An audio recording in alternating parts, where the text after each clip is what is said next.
The pregnancy test sat in her trembling hand, two pink lines cutting through the darkness like a death sentence. Isabella Moreno had lost everything 6 weeks ago: her marriage, her home, her identity, when Adrian walked out knowing he might be carrying his child. Now alone on a freezing park bench at midnight, she finally had her answer. But the stranger stepping from the shadows wasn't there to offer sympathy. Luca Duca's voice was velvet over steel when he said she shouldn't face this alone. He knew her name, her story, everything, and that terrified her more than the test ever could. A moment of absolute devastation became the doorway to everything she never knew she needed. The fluorescent lights of the 24-hour convenience store buzzed like dying insects. They cast everything in a sickly blue-white glow that made Isabella's reflection in the glass door look corpse-pale. She stood in the aisle marked family planning, a cruel euphemism, staring at the wall of pregnancy tests as if they were grenades. Her hand hovered over the generic brand. The expensive digital ones promised clear answers in words, pregnant or not pregnant. But those cost $30, and Isabella Moreno had exactly $4,316 in her checking account until her unemployment check cleared. If it cleared, the last one had bounced. She grabbed the cheapest box, 2 tests for $8.99. The cashier, a middle-aged woman with kind eyes and a name tag that read Dolores, didn't meet her gaze as she scanned the item. She asked if Isabella needed a bag. Isabella shook her head. The box fit easily enough in her coat pocket next to the eviction notice she'd received that morning. 5 days to vacate the tiny studio apartment in the East Village that she'd once shared with Adrian. The apartment he'd paid for in his name that she'd foolishly never questioned because she'd trusted him completely. Trusted. Past tense. Everything about her life was past tense now. The night air hit her like a slap when she pushed through the door. November in Manhattan carried a specific kind of cold, damp, and penetrating, the kind that settled into your bones and stayed there.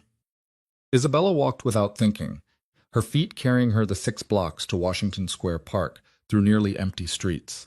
A few students stumbled past, drunk and laughing. A homeless man called out for spare change. She had none to give. The park at 11:30 p.m. was a study in shadows and amber streetlight.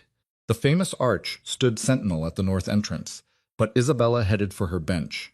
It was the one she'd claimed every night for the past 6 weeks, unable to bear the silence of the apartment, where Adrian's ghost still lingered in every corner.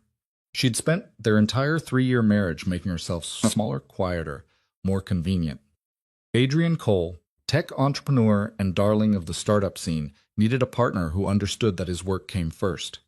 His vision, his future. Isabella had given up her editorial position at a mid-tier publishing house to support his pivot from employee to founder. She'd smile at networking events, remember everyone's names, and make sure he ate during 16-hour coding sessions. And when his college sweetheart, Charlotte Chen, had reconnected with him at a conference in San Francisco, Isabella had believed him when he said it meant nothing. She'd believed him right up until the moment he sat her down 6 weeks ago.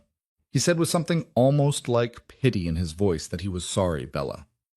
He thought he could build a life with her, but Charlotte, she's always been the one. What he didn't say, what Isabella had discovered only 2 weeks later, was that he'd known she might be pregnant when he left.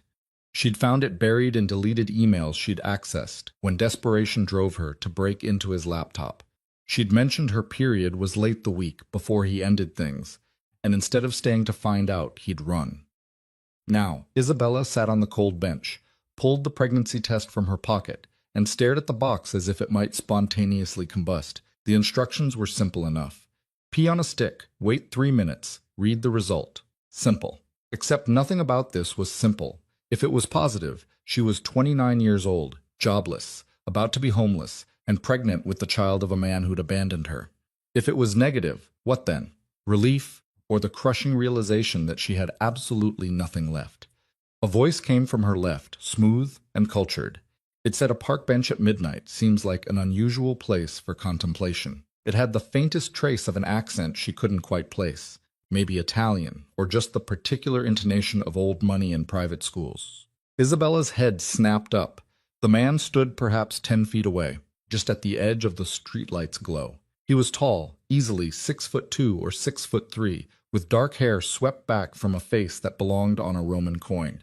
He had sharp cheekbones, a mouth that suggested both sensuality and cruelty, and eyes so dark they appeared black in the amber light. He wore a wool coat that probably cost more than her entire wardrobe, tailored perfectly to broad shoulders and a lean frame. Everything about him screamed danger, not the crude, obvious danger of street violence, but something far more refined, more controlled. Isabella said she was fine, her fingers closing around the pregnancy test box to hide it. She was just getting some air. The man's tone suggested polite skepticism. At 11:30 on a Tuesday night in November, in Washington Square Park, which hasn't been particularly safe at this hour since about 1952, Isabella insisted she could take care of herself. He asked if she was sure. He moved closer, just 2 steps, but it brought him fully into the light. His face was even more striking up close. He was in his mid-30s, perhaps, with the kind of bone structure that would age beautifully. But it was his eyes that caught her. Dark, yes, but not empty. They studied her with an intensity that made her feel simultaneously seen and dissected. He said to forgive his intrusion, but she had the look of someone standing at a crossroads. She shot back that he had the look of someone who should mind his own business. The corner of his mouth twitched, almost a smile. He thought that was fair enough, though he found that life's most important moments rarely benefit from solitude.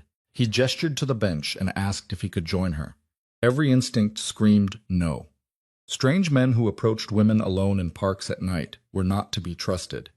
And yet something in his manner, the careful distance he maintained, the way he'd asked permission, suggested this wasn't a threat, or at least not the kind she'd initially feared. She finally said it was a public bench. He sat, leaving a respectful 2 feet between them. Up close she caught his scent, something expensive and woody with notes of bergamot. It was the kind of cologne that came in bottles shaped like sculptures and cost more than her monthly grocery budget. They sat in silence for a long moment. Isabella expected him to speak, to push, but he simply looked out across the park with an expression of quiet contemplation. She finally asked if he came here often, hating how the question sounded like a bad pickup line. He said he came sometimes when he needed to think. He turned those dark eyes on her again. He'd seen her here every night for 6 weeks. Ah! Something flickered across his face. Understanding, perhaps. So, she was at a crossroads. Isabella looked down at the pregnancy test box, still clutched in her hand. There was no point hiding it now. She said it was something like that. He asked for her name. She should lie, should give him a fake name and walk away. Instead, she heard herself say, Isabella. Isabella Moreno. He said his name was Luca and offered his hand. His grip was warm, firm, and controlled. Luca Duca. She said that was very Italian. He replied that his grandfather would be pleased. She noticed that he was quite proud of the family name. Past tense, he said Isabella is a beautiful name, regal. She replied that her mother had delusions of grandeur, or excellent taste. He glanced down at the box in her hand, then back to her face. There was no judgment in his expression, just that same quiet intensity. He said that's a significant decision to face alone. She told him she didn't have much choice in the matter. He said, we always have choices, Isabella, though sometimes the options are less than ideal. He paused. The father, he was gone. The word came out harder than she'd intended. He left 6 weeks ago for someone else. Luca said he saw. She didn't know why she was talking to this stranger, or why his calm presence felt almost comforting. She asked if he really saw. If he saw what it's like to build an entire life around someone, only to discover you were just a placeholder until the real thing came along. Luca said quietly that actually he did. Something in his tone made her really look at him. Beneath the expensive clothes and aristocratic features, there were shadows. Pain carefully controlled, but unmistakably present. He continued, his gaze fixed on some distant point. His younger sister fell in love with a man who promised her forever. When she became pregnant, he claimed the child wasn't his and disappeared. Sophia was 22, alone and terrified. His jaw tightened almost imperceptibly. She didn't tell anyone until it was too late. She'd been trying to handle everything herself. The stress, the fear, the isolation. He didn't finish the sentence. He didn't need to. Isabella whispered she was sorry. Luca said he was sorry too. He turned back to her, and there was something fierce in his eyes now, something almost protective. That's why he couldn't in good conscience watch another young woman face such a moment alone in the dark. She said he didn't know her. He said no, but he knew that look in her eyes. He saw it in Sophia's, in the photographs from before, when she was trying to convince herself she was strong enough to carry the world on her shoulders. He leaned forward slightly. "You are strong enough, Isabella, but strength doesn't mean you should have to." A black SUV pulled up to the curb at the edge of the park. It was sleek, expensive, with windows tinted so dark they reflected nothing. Luca stood. "That's my ride," he said. He reached into his coat and pulled out a card. It was heavy stock, embossed lettering, no company name, just a phone number. He said if she needed anything, and he meant anything, she should call that number. Isabella took the card numbly. She asked why he would help her. He didn't even know her. He said because Sophia needed someone to help her, and no one did. Because he saw her sitting here about to make a life-changing decision alone, and he had the power to ensure she didn't have to. He buttoned his coat. And because, Isabella Moreno, you deserve better than a cold park bench and a cheap pregnancy test from a convenience store. She asked how he knew where she bought it, but she hadn't told him. Luca's smile was slight, knowing. He pays attention. The store is the only 24-hour shop within 6 blocks. The receipt edge is visible in her pocket. Elementary deduction, not surveillance. She asked who he was. He said he was someone who keeps his promises. He nodded toward the card. "Call if you need me. No strings, no expectation, just call." He walked toward the SUV. The rear door opened, as if by magic. Someone inside must have been watching. Before he got in, he turned back. He called out that for what it's worth, whichever way the test reads, she'll survive this. But she didn't have to survive it alone. The door closed. The SUV pulled away, silent as a shadow. Isabella sat on the bench, staring at a business card with nothing but a phone number, wondering if she had just hallucinated the entire encounter. She walked the 6 blocks back to her apartment in a daze. The building was a 5-story walk up. It had been charming when Adrian was paying the rent, but now she could see the water stains and peeling paint for what they were. The studio was on the 4th floor. Isabella climbed the stairs slowly, her legs heavy with exhaustion and dread. Inside, she'd left one lamp on. The pharmacy bought one that cast everything in warm yellow tones that almost made the space feel cozy. The bathroom was barely large enough to turn around in. Isabella sat on the closed toilet lid and read the pregnancy test instructions 3 times, stalling. It was as if delaying the inevitable would somehow change the outcome.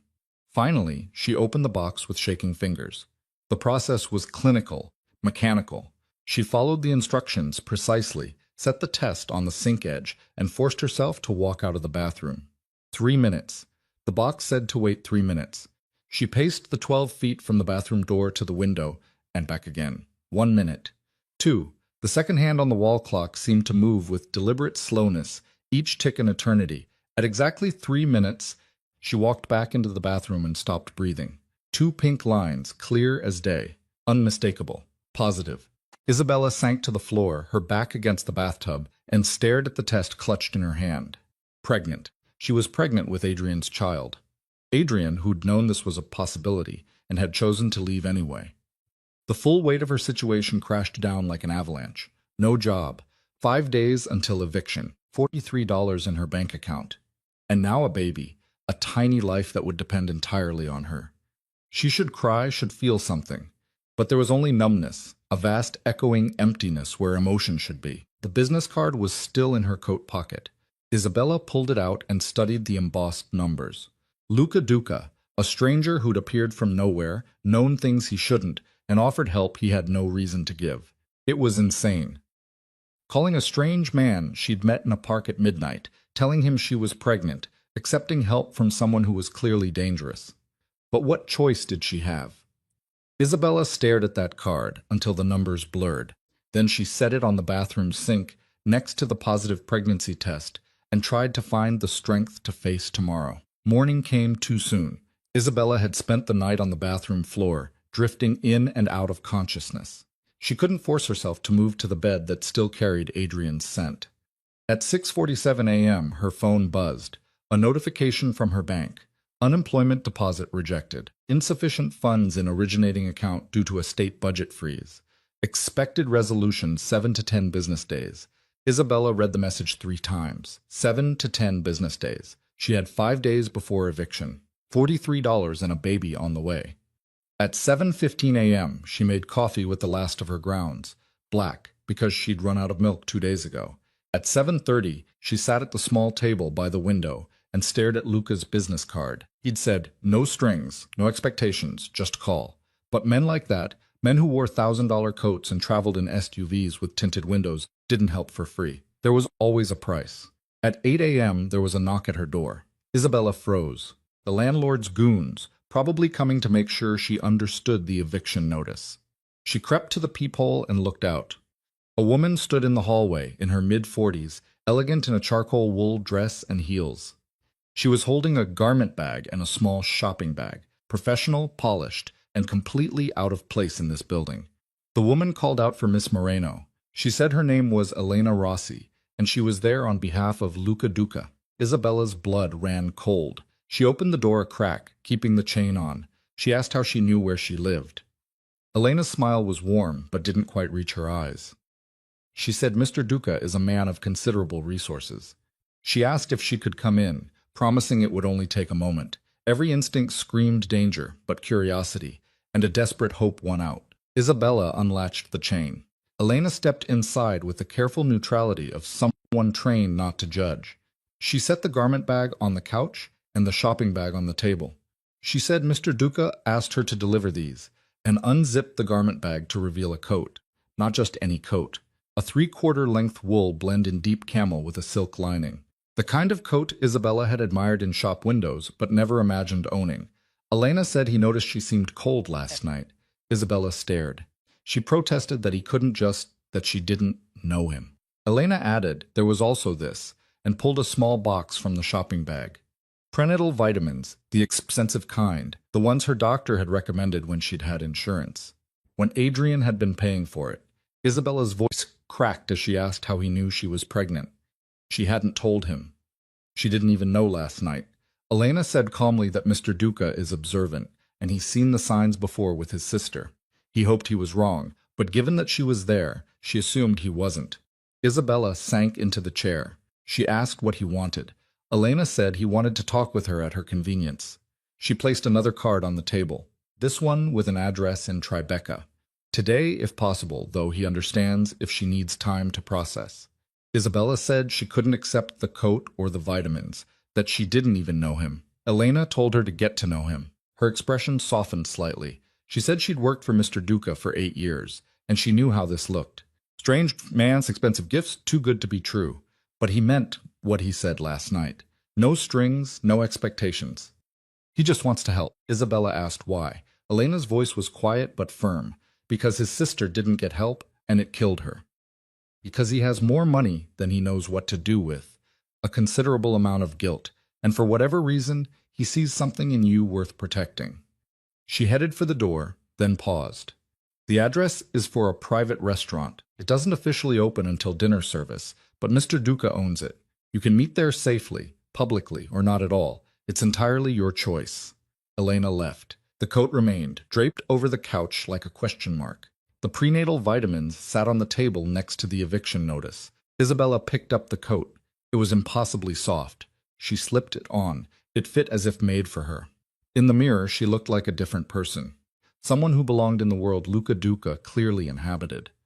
She looked down at the address card. Tribeca, a 40-minute subway ride. This was insane, dangerous, probably the worst decision she could make.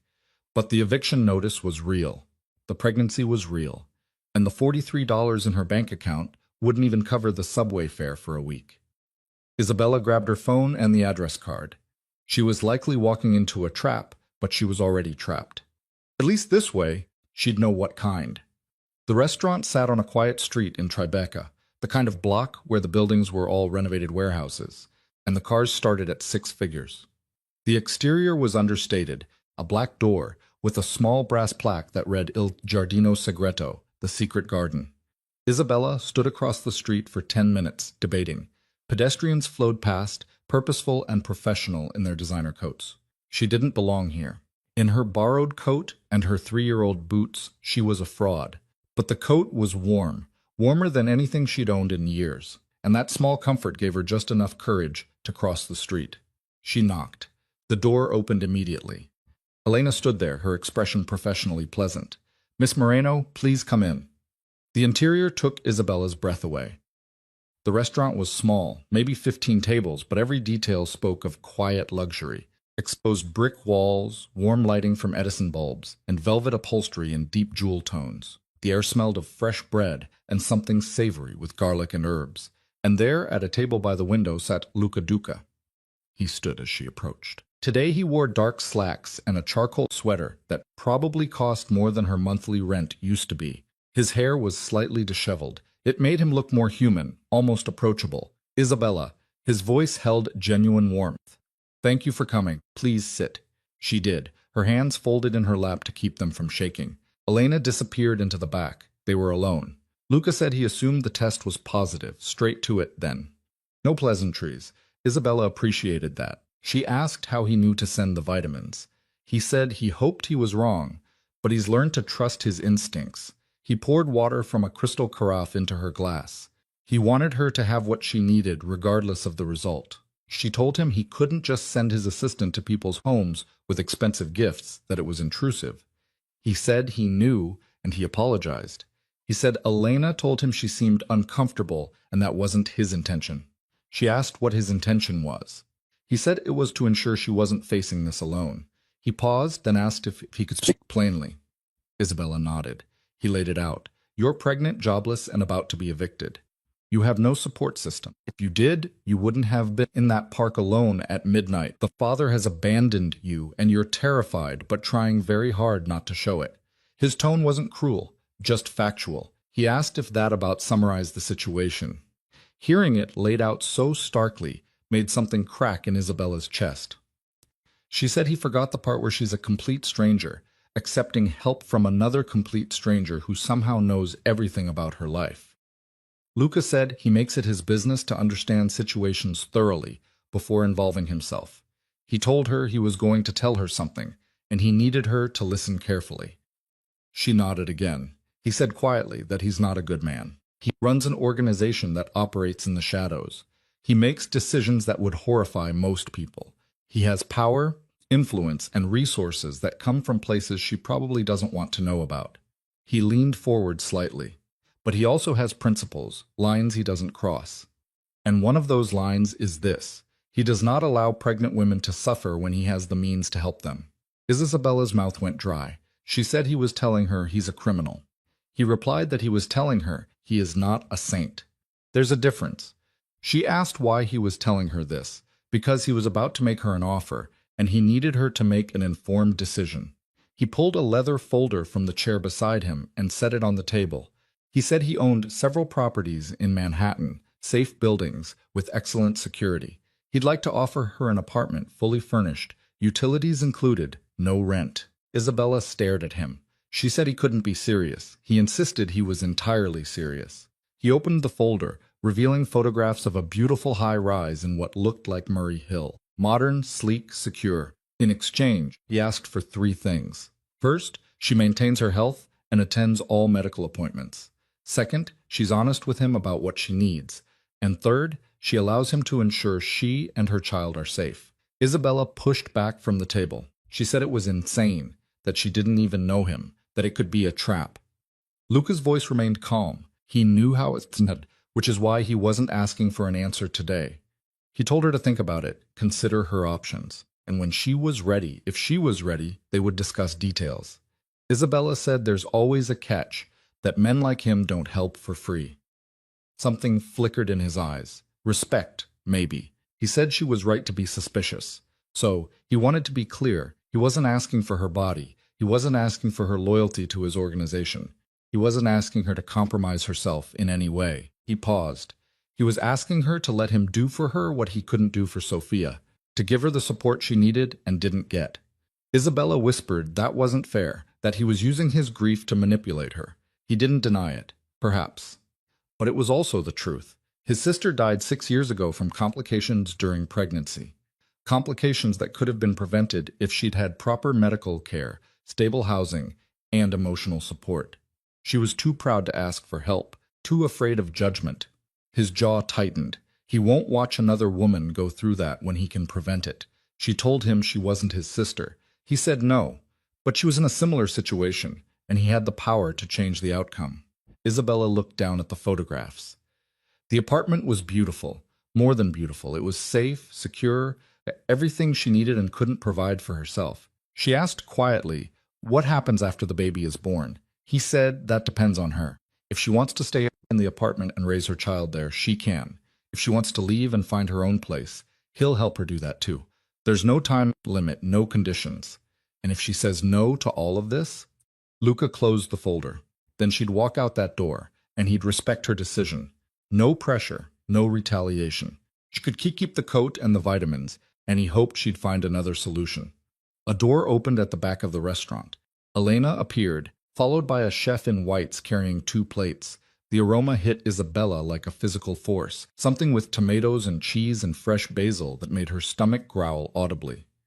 Luca smiled slightly. He asked if she had eaten today. She said no. He said that at a minimum, he wanted to feed her. Whatever else she decided, she shouldn't make major life choices on an empty stomach. The chef set the plates down. Homemade pasta with a sauce that looked like liquid gold. Thick slices of bread still steaming. A small salad with leaves so green they almost glowed. Isabella's resistance crumbled at the sight of real food, food that wasn't ramen or day-old bagels. She picked up her fork. She whispered, "Thank you." Luca said gently to eat, that they could talk after. They ate in silence. The pasta was transcendent, rich and complex. It made Isabella want to cry. She didn't realize how hungry she was until the plate was empty. When she looked up, Luca was watching her with an expression that was almost tender. He said his mother used to say that good food heals more than the body. It heals the soul. Isabella replied that his mother was a smart woman. He said she was. She died when he was 17 and left him and Sophia alone with their father, who was not a kind man. Isabella heard the weight in those words. She said she was sorry. He said they survived, though not unscathed. He poured more water into her glass. But that was ancient history. What mattered now was her future. He said he'd give her time to think, and he would. He pulled a phone from his pocket, sleek and expensive, and held it out. "This is for you. It has 1 number programmed in it. Mine. If you need anything before you make your decision, call. If you decide you want to take me up on the offer, call. If you just need someone to talk to at 2 in the morning because you're terrified, call." Isabella took the phone numbly. It was warm from being in his pocket. She said she couldn't accept it. He said she already had. He stood and buttoned his coat. "Elena will drive you wherever you need to go. Think about what I've said. And, Isabella," he said quietly, "you're stronger than you think, but strength doesn't mean you have to fight every battle alone." He walked toward the back of the restaurant and disappeared through a door marked private. Elena materialized at Isabella's elbow. "Whenever you're ready, Miss Moreno." Isabella sat for a long moment, staring at the phone. The folder with the apartment photos sat on the table. This was crazy. All of it. Accepting gifts from a self-admitted criminal. Considering his offer. But the food in her stomach was real. The coat on her shoulders was real. And the phone in her hand was a lifeline she desperately needed. Elena's voice was gentle. "Where can I take you?" Isabella looked at the eviction notice crumpled in her pocket, at the phone, at the future spreading out before her like a minefield. "Home," she said finally. "Take me home." She'd think about Luca Duca's offer. But first, she needed to survive the next 5 days. And the phone in her pocket suddenly felt like the only thing standing between her and the abyss. The SUV's leather seats were heated, a small luxury that made Isabella acutely aware of how long it had been since she'd experienced any comfort. Elena drove in silence through midday traffic. Isabella watched the city slide past her window, tourists bundling against the cold, business people rushing to lunch. When they pulled up to her building, Elena didn't comment on the peeling paint. She simply handed Isabella a cream-colored envelope. She said Mr. Duca wanted her to have this as well. No pressure, just options. Inside the envelope were $500 in cash and a handwritten note for groceries, utilities, whatever you need while you decide. Not a loan, not an obligation, just making sure you eat. Isabella's hands trembled as she stared at the money. $500. More than 10 times what she had in her bank account. Enough to buy real food, pay her phone bill, maybe make a dent in her credit card debt. She whispered she couldn't. Elena's expression was kind but firm. "You can, and given your situation, you should. There's no shame in accepting help when you need it, Miss Moreno. only in letting pride destroy you when salvation is offered. Isabella climbed the 4 flights to her apartment with the envelope burning in her pocket. Inside, the space felt smaller than ever. The walls seemed to press in, reminding her that she had exactly 4 days left. She spread the bills on her tiny table and stared at them. $500 from a man who'd admitted to being a criminal. It should terrify her. It did terrify her. But it also felt like oxygen after drowning. Isabella picked up the phone Luca had given her. The screen lit up, showing a single contact, Luca Duca. She set it down, picked it up again, set it down. The pregnancy test still sat on the bathroom sink. Those 2 pink lines were a constant reminder that this wasn't just about her anymore. There was a life growing inside her. A child whose father had known it might exist and had left anyway.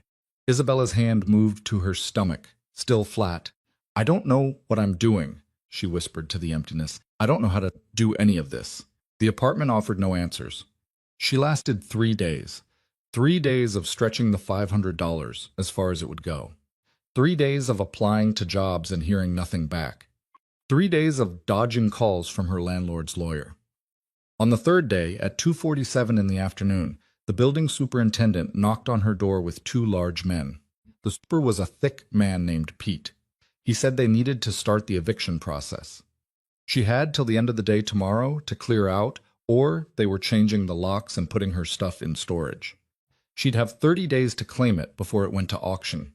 Isabella looked past him at the 2 workers. They carried toolboxes, already planning how to turn her home into someone else's. "I understand," she said, proud that her voice didn't shake. Pete shifted uncomfortably. "Look, I'm sorry. I got my orders." She closed the door before he could see her hands trembling. End of day tomorrow. Less than 30 hours. She had nowhere to go, no close friends, no family. Isabella sat on her bed and pulled out both phones, her old one and Luca's pristine offering. Pride was a luxury she could no longer afford. She picked up Luca's phone and pressed the single contact before she could second-guess herself. He answered on the first ring. Isabella. Not a question, just her name spoken in that voice like dark honey. She said the offer, the apartment, was it still available? He said yes. She said she needed to know what he really wanted from her. Her voice cracked. "Please, I can't walk into this blind. If there's a price, tell me now." There was silence. Then Luca spoke, and his tone was impossibly gentle. "Where are you right now?" "My apartment. My soon-to-be former apartment." He said he was sending Elena, and she'd be there in 20 minutes, in person. "Luca, 20 minutes. Isabella, and then I'll answer every question you have." The line went dead. Elena arrived in 18 minutes. She helped carry down the 3 boxes and 2 suitcases that contained everything Isabella owned. They drove to Murray Hill in silence. The building was even more impressive in person. 30 stories of steel and glass, with a doorman who nodded respectfully.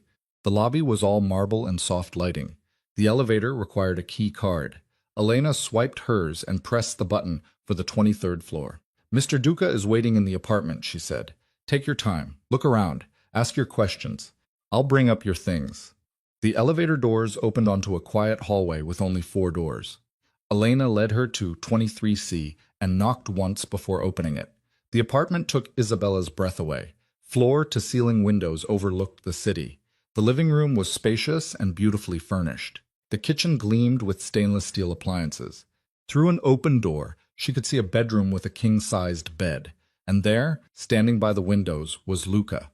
He was dressed down in jeans and a black sweater, but still radiated that quiet authority. When he turned to face her, his expression was unreadable. "What do you think?" he asked. Isabella couldn't speak. She walked slowly through the space. The bathroom had a soaking tub. The bedroom closet was larger than her old bathroom. The second bedroom was empty, but could easily become a nursery. She found her voice in the kitchen. "This is too much." He said it's what she needs. A safe space, room to breathe, a place to build her life. She said no one just gives someone an apartment like this. He said he did. He leaned against the counter. "You asked me to be honest. So, here's the truth, Isabella. I'm a very wealthy man who made his fortune in ways that would make you uncomfortable. I run an organization that deals in information, influence, and occasionally violence when necessary. I am not a good man by most definitions." Isabella's heart hammered against her ribs. She asked why he was telling her this, he said, because she deserved to know who she was accepting help from. He crossed his arms. I won't lie to you. I won't pretend to be something I'm not, and I need you to understand that accepting this apartment doesn't make you complicit in my business. You're not joining my organization. You're not becoming involved in my work. You're simply a woman who needs help, and I have the means to provide it. But why? Her voice rose. Why me? Why do you care? Something flickered across his face. Pain, quickly controlled. Because 6 years ago, my sister Sophia sat in an apartment much worse than this one, trying to figure out how to afford prenatal vitamins. She was 22, alone, and convinced she had to handle everything herself. She didn't tell me about the pregnancy until she was 7 months along. Didn't ask for help until it was too late. He moved to the window, staring out at the city. She went into early labor at 34 weeks. Complications from untreated preeclampsia. By the time I got to the hospital, she was dying. The baby, my niece, lived for 6 hours. Isabella's hand went to her mouth. I'm so sorry, Luca continued, his voice tight. I held that baby. 6 hours. That's all she had. Because Sophia was too proud and too afraid to ask for help. Because I was too busy building my empire to notice she was struggling. He turned back to Isabella. So when I saw you in that park alone and terrified with a pregnancy test in your hand, I saw Sophia, and I decided that this time I wouldn't let pride and fear win. She told him she wasn't his sister. He said no, but she was in the same position she was. And he had spent 6 years building enough power and wealth to make sure no woman ever has to face what she faced. Not if he can prevent it. He took a step toward her. So here's what I want from you, Isabella. I want you to live in this apartment. I want you to see a good doctor. I want you to eat well and sleep safely, and focus on staying healthy. That's it. That's the entire price. She asked if he expected her to believe he wanted nothing in return. He said he expected her to be suspicious, cautious, and smart. His mouth quirked in something almost like a smile, but he also expected her to be practical. You have no home, no job, no support system, and you're pregnant with a child whose father abandoned you. You can accept my help and give yourself and your baby a chance, or you can cling to pride and end up in a situation that could hurt you both. Isabella sank into one of the kitchen chairs. This doesn't make sense. Men don't just do this. Luca pulled out the chair across from her and sat. Most men aren't trying to atone for their failures. I couldn't save Sophia. Couldn't save my niece. That guilt lives in me every day. But I can save you. I can make sure your child has a chance that mine didn't. What if I take the apartment and then disappear? What's stopping me from just using you and leaving? Nothing. And if that's what you choose to do, I hope you and your child are happy wherever you end up. He leaned forward. Isabella, I need you to understand something. I'm not doing this to control you. I'm doing this because it's the right thing to do and because I have the power to do it. There are no strings, no hidden clauses. Everyone wants something. I want to sleep at night, knowing I didn't stand by and watch another woman suffer when I could have helped. That's what I want. Is that so hard to believe? Isabella looked into his eyes and saw the truth there. The pain, the guilt, the desperate need to make something right. She said quietly that he was using his grief to manipulate her. Perhaps, but it's still the truth, he replied. He stood. Look, I'll leave you to explore the apartment. Elena brought up your things. There's food in the refrigerator. The lease is in a trust. You can't be evicted. The building has 24-hour security. You're safe here. What if I say no? Luca paused at the door. Then I'll have Elena drive you wherever you want to go. But Isabella, I really hope you don't, for your sake and your child's. He left, closing the door quietly. Isabella sat alone in the beautiful apartment and tried to figure out if she'd just been saved or trapped. The apartment was silent. She forced herself to stand, to explore. The refrigerator was indeed fully stocked. The pantry had pasta, rice, canned goods, spices. In the bathroom, she found expensive toiletries and fluffy towels. The bedroom closet held hangers waiting for her meager wardrobe. And in the second bedroom, she found a rocking chair positioned by the window, as if someone had already imagined her sitting there with a baby in her arms. That's what broke her. Isabella sank into the rocking chair and let herself cry for the first time since Adrian had left. She cried for the life she'd lost, the future she'd imagined. She cried for Sophia, a woman she'd never met who died alone and afraid. She cried for the impossibility of her situation and the strange, terrifying kindness of a man who claimed to be a criminal. When the tears finally stopped, she felt emptied out, but oddly calm. She pulled out the phone Luca had given her and typed a message. "I'll stay for now. Thank you." The response came within seconds. "I'm glad. There's a medical appointment scheduled for you tomorrow at 10 a.m. Dr. Rachel Morrison, one of the best obstetricians in the city, Elena, will take you. Rest tonight. You're safe now." Isabella read the message 3 times. Safe. When was the last time she'd felt safe? She wandered back to the kitchen and opened the refrigerator. The sight of actual food made her stomach growl. She pulled out ingredients and started cooking. Nothing fancy, just scrambled eggs with cheese and vegetables, and toast with real butter. But as she stood at the beautiful stove in the beautiful kitchen, she felt something unfamiliar unfurl in her chest. Hope. Maybe it wouldn't last. Maybe Luca Duca would turn out to be exactly what her instincts warned her about. But for tonight, she had a safe place to sleep and food in her stomach. For tonight, she wasn't alone. And for tonight, that was enough. She ate at the small dining table by the window, watching the city lights come on. When she finished, she washed out her dishes and explored the rest of the apartment. Someone had unpacked her boxes. Her clothes hung in the closet, her toiletries arranged in the bathroom, her few books placed on the shelves. In the living room, she found a note on the coffee table. The building has a gym on the 5th floor, a rooftop garden on the 31st. Concierge is available 24/7 for anything you need. Your name is on the approved resident list. You belong here. E. Elena. Somehow, the older woman's practicality made this all feel more real. Isabella took a bath in the massive tub.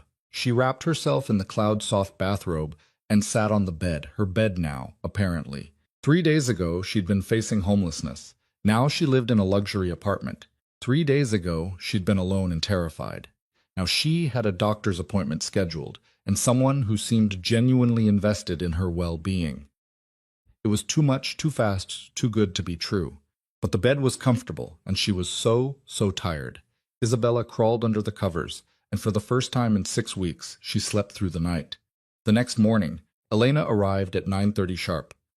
Isabella had been awake since 7, nervous energy making sleep impossible. She dressed in her best outfit, a simple navy dress that was starting to feel tight around the middle. "You look lovely," Elena said approvingly. "Dr. Morrison's office is in the Upper East Side. We'll need to leave in a few minutes." The drive took 40 minutes. Elena filled the silence with practical information about where to find the nearest grocery store and how to use the building's package room. It felt surreal, this crash course in how to live a life Isabella had never imagined. Dr. Morrison's office was in a renovated brownstone, designed to put patients at ease. The waiting room had comfortable chairs and a receptionist who greeted Isabella by name. "Welcome. Please have a seat. Dr. Morrison will be with you shortly." Isabella sat, acutely aware that she was the only patient not wearing designer clothes. She felt like an imposter. The woman next to her was perhaps 35, glowing with pregnancy radiance. She said it was her first prenatal visit. Isabella said yes. The woman smiled warmly and said, "Dr. Morrison is wonderful. You'll love her." She asked how far along Isabella was. "I'm not sure. Maybe 6 or 7 weeks. "Oh, early days. How exciting." The woman's enthusiasm was genuine. "Is this your first?" Isabella nodded. "It's magical," the woman said softly. Terrifying and overwhelming and completely magical. You'll see." Before Isabella could respond, a nurse appeared. Isabella Moreno. The examination room was warm and welcoming. A nurse named Janice took Isabella's vital signs. "Blood pressure is a little elevated," Janice noted, "but that's normal. First prenatal visits can be stressful. Dr. Morrison will be right in." Dr. Rachel Morrison turned out to be a woman in her 50s with kind eyes. She reviewed Isabella's chart and listened without judgment as Isabella explained the situation. "Well, let's see what we're working with," Dr. Morrison said. "We'll do an ultrasound, some blood work, and go from there." "Sound good?" The ultrasound was both terrifying and miraculous. Isabella lay on the table, watching the grainy black and white image on the screen. "There," the doctor said, pointing. "See that flutter? That's the heartbeat." And there it was, a tiny rapid flutter, proof that there was an actual life growing inside her. A real living being with a heartbeat. "Based on measurements, I'd estimate you're about 7 weeks along," Dr. Morrison continued, "which puts your due date around July 15th, give or take." July Isabella would be a mother by July. The thought made her dizzy. "Everything looks good so far," the doctor said, handing her paper towels. "The heartbeat is strong and steady, You're measuring right on track. I'm going to prescribe prenatal vitamins, though I see someone already provided those. And I want to see you back in 4 weeks. Isabella asked if there was anything she should be worried about. Dr. Morrison's expression grew serious. Stress, that's the big one. I understand you're going through a significant life transition. Try to minimize stress where you can. Eat well, sleep when you can, and if you notice any unusual symptoms, call immediately. Okay. The doctor also gently added that she'd recommend connecting with a therapist. Pregnancy is hard enough without the additional burden. Taking care of your mental health is just as important as taking care of your physical health. Isabella nodded, fighting back tears. In the waiting room, Elena stood immediately. How did it go? Good. Everything's good. Isabella clutched the ultrasound photo. The baby has a heartbeat. Elena's expression softened. Of course it does. May I see? Isabella showed her the grainy image. Elena studied it. Beautiful, she said simply.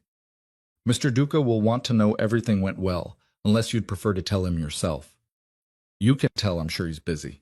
He's never too busy for this, Elena said, holding the door open. Now, let's get you home. You look exhausted. The apartment felt more welcoming when they returned. Elena helped her put away groceries they'd picked up.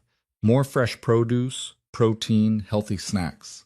Mr. Duca wanted me to give you this, Elena said, pulling out a credit card from her purse. It's for expenses, groceries, maternity clothes, anything you need. There's no limit, no questions asked. Just use it. Isabella stared at the black card with her name embossed on it. I can't. You can and you will. Doctor's orders. You need to eat well and take care of yourself. That requires money. Mr. Duca has plenty of it. Consider this part of the arrangement. Elena's tone left no room for argument. He'll be very displeased if you don't use it. After Elena left, Isabella sat on the couch and pulled out the phone Luca had given her. She should call him, thank him. Instead, she sent a text. Everything went well. Baby is healthy. Due date July 15th. The response was immediate. I'm glad. You must be exhausted. Rest. We'll talk soon. Simple, straightforward. No demands, no invasive questions. Just quiet support from a distance. Isabella looked around the beautiful apartment, at the ultrasound photo, at the credit card that represented more financial security than she'd ever had. This wasn't how she'd imagined her life going. She was supposed to be married, stable, planning a family with someone who loved her. Instead, she was accepting help from a self-admitted criminal. But her baby had a heartbeat, and for the first time in months, she had hope. That had to count for something. The days that followed developed a rhythm. Isabella slept late, ate regular meals, took walks. Elena checked in daily, always professional, but increasingly warm. The apartment began to feel less like a temporary refuge and more like home. Luca kept his distance. No unexpected visits, just the occasional text. How are you feeling? Did you try the restaurant on Madison Avenue? It should have felt suffocating. Instead, it felt oddly comforting. 2 weeks after moving in, Isabella was sorting through the closet when her phone buzzed. Not Luca's phone, her old one. The number on the screen made her blood run cold. Adrian. Her hand trembled as she stared at his name. He'd blocked her number after leaving. Now he was calling her.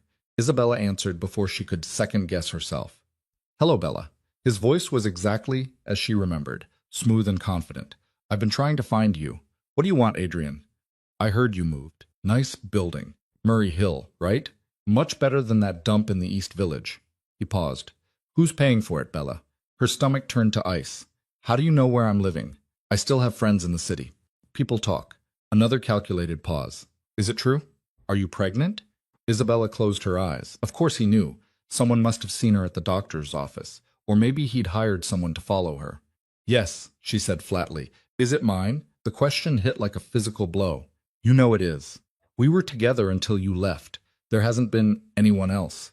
Then why didn't you tell me? Because you left knowing I might be pregnant. Her voice rose. You got my email about my period being late.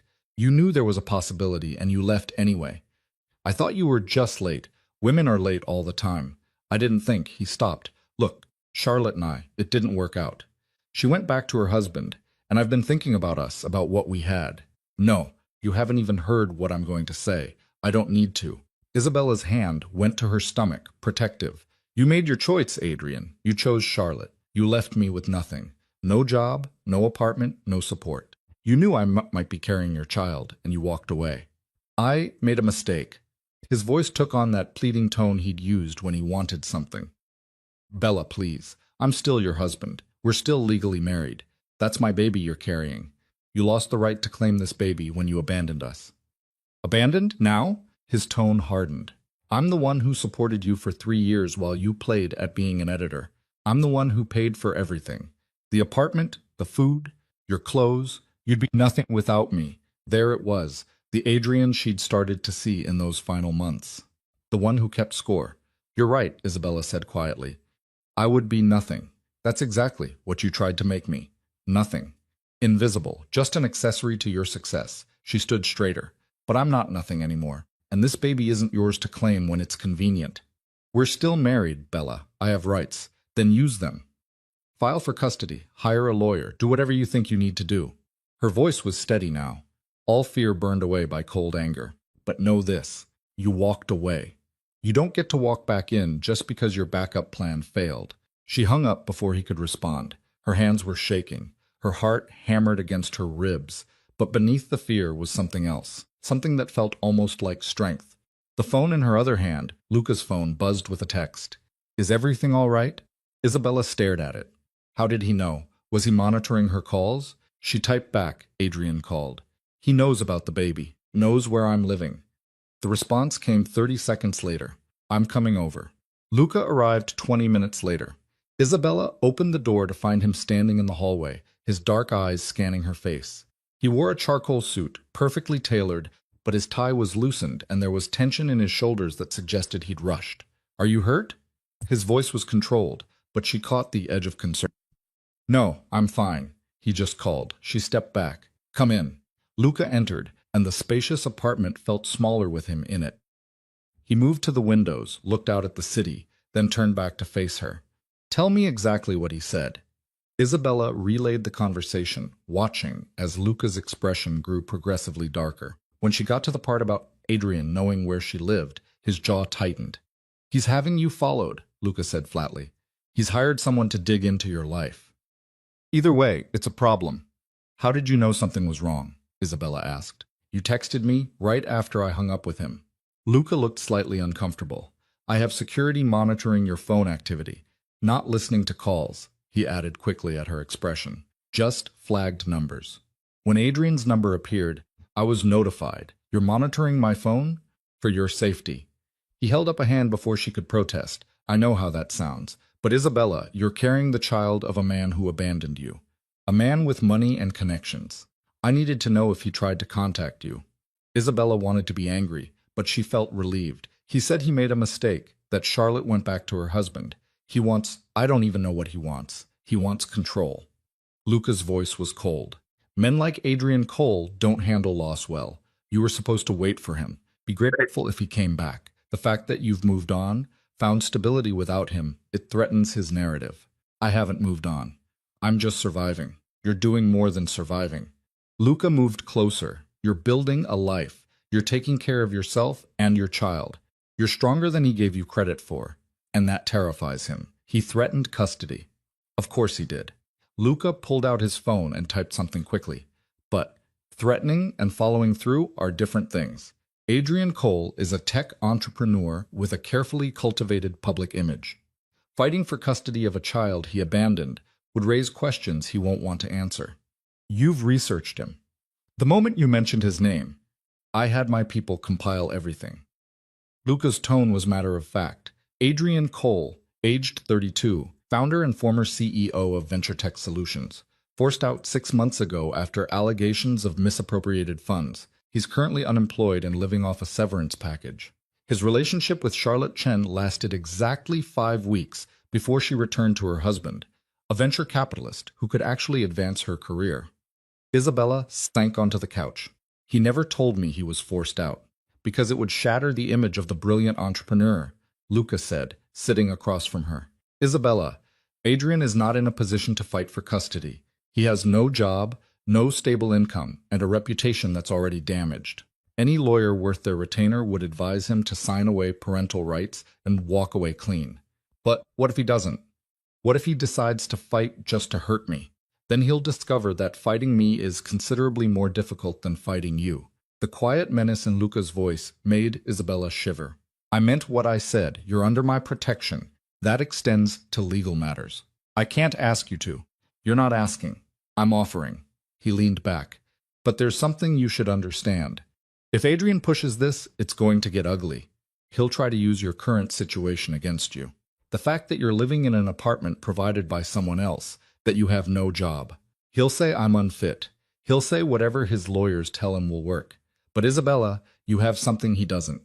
Luca's gaze was steady. You have someone willing to testify that you're receiving support, that you have stable housing, that you're attending all medical appointments. You have documentation of his abandonment, and if necessary, you have me. Isabella looked at this man who'd inserted himself into her life, this self-admitted criminal, more kindness than her own husband ever had. Why are you really doing this? I told you why. Tell me again. Because I need to understand if this is about your sister, or if there's something else. Luca was quiet for a long moment. Then he stood and walked back to the windows, his back to her. My sister Sophia was the only good thing in my life for a very long time, he said quietly. Our father was a violent man. Our mother died trying to escape him when I was 17 and Sophia was 12. After that, it was just the two of us trying to survive. Isabella watched his reflection in the glass. I joined my father's organization to protect her, Luca continued. Learned the business, made myself valuable. Eventually took over when he was no longer capable of leading. I built something bigger than he ever imagined, and I told myself I was doing it for Sophia, to give her a better life. He turned back to face her, and there was a rawness in his expression that took her breath away. But I was so focused on building an empire that I didn't see her falling apart. She met someone, a graduate student, charming, ambitious. When she got pregnant, he accused her of trying to trap him, and disappeared.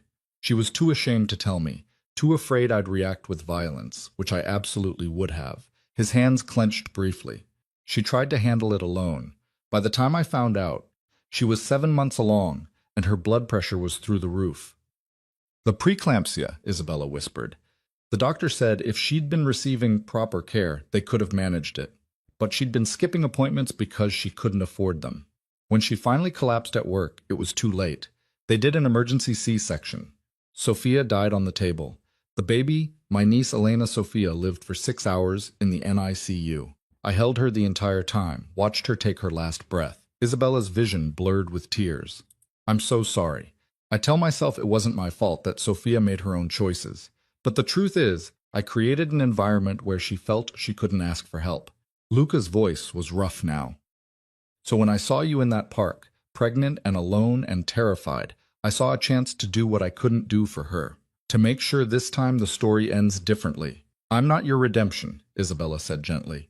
I know, and I'm not asking you to be. He moved back to the chair and sat down heavily. But if I can help you, if I can make sure your child has a chance that mine didn't, then maybe Sophia's death wasn't completely meaningless. They sat in silence. Outside, the city hummed. Inside, there was only the sound of breathing and the weight of shared grief.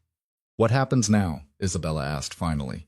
With Adrian, now we wait. See if he follows through on his threats. Luca pulled out his phone again. I'm going to have security increased on the building. Discreet but present. If Adrian shows up, I'll know about it. I don't want to live in fear. You won't. You'll live in safety. There's a difference. He stood. I should go. Let you rest. But, Isabella, I need you to promise me something. What? If Adrian contacts you again, you tell me immediately. Don't try to handle him alone. Don't let him manipulate you. Luca's expression was fierce. You owe him nothing. Do you understand? Isabella nodded. At the door, Luca paused. The apartment across the hall is vacant. I'm thinking of having Elena move in there, just temporarily, so you have someone close if you need anything. You're moving your assistant into the building to watch over me. I'm ensuring you have support nearby. He smiled slightly.